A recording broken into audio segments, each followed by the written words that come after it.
નમસ્કાર, આપ નિહાળી રહ્યા છો અડીખમ ગુજરાત. આપની સાથે હું છું રાકેશ પંડ્યા.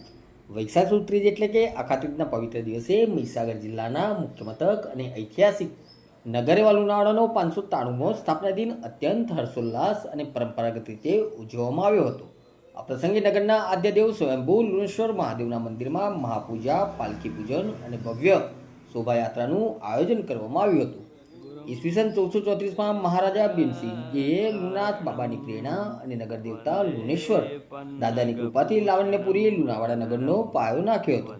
આજે 5 સદીઓ બાદ પણ આ નગર તેની ભવ્યતા અને સંસ્કારિતા જાળવી રહ્યું છે. 593માં સ્થાપના દિન પ્રસંગે સવારે લુણેશ્વર મહાદેવ મંદિરે વિશેષ પૂજા અર્ચના કરવામાં આવી હતી.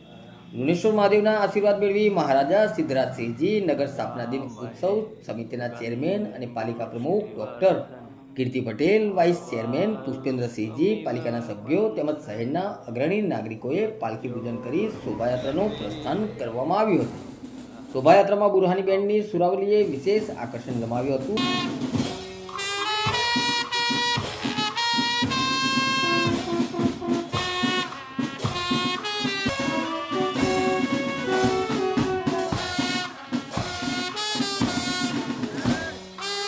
આ શોભાયાત્રા અને નગરના મુખ્ય માર્ગો પર ફરીને નગરપાલિકા કચેરી ખાતે સંપન્ન થઈ હતી. શોભાયાત્રામાં જોડાયેલા મહાનુભાવો અને નગરજનોએ લુણાવાડાના પ્રજાવત્સલ્ય રાજવીઓને યાદ કર્યા હતા. લુણાવાડાના શાસકોએ શિક્ષણ, આરોગ્ય, સિંચાઈ, પીવાનું પાણી અને આધુનિક નગર રચના બાબતે જે દીર્ઘદ્રષ્ટિ દાખવી હતી તેને કારણે જ આજે લુણાવાડા એક સુવ્યવસ્થિત ઐતિહાસિક વારસો ધરાવે છે. રાજવી પરિવાર સહિત ઉપસ્થિત મહાનુભાવોએ મંગલમય સ્થાપના દિનની શુભેચ્છાઓ પાઠવી હતી. નમસ્કાર.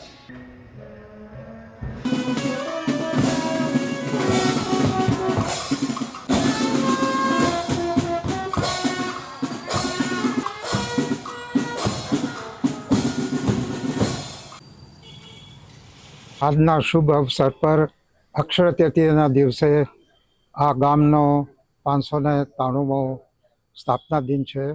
તેની ઉજવણી નિમિત્તે આ ગામના તમામ નગરજનોને આપના માધ્યમથી એક મારા જેવા અતિવૃદ્ધ નાગરિકના કોટી કોટી વંદન અને કોટી કોટી અભિનંદન. ને સદભાવને શુભેચ્છા પાઠવું છું અને આ ગામ ફલે ફૂલે, સ્વચ્છ રહે અને સ્વસ્થ રહે અને આનંદ ચમનથી રહે એવી અમારી પ્રભુને પ્રાર્થના છે.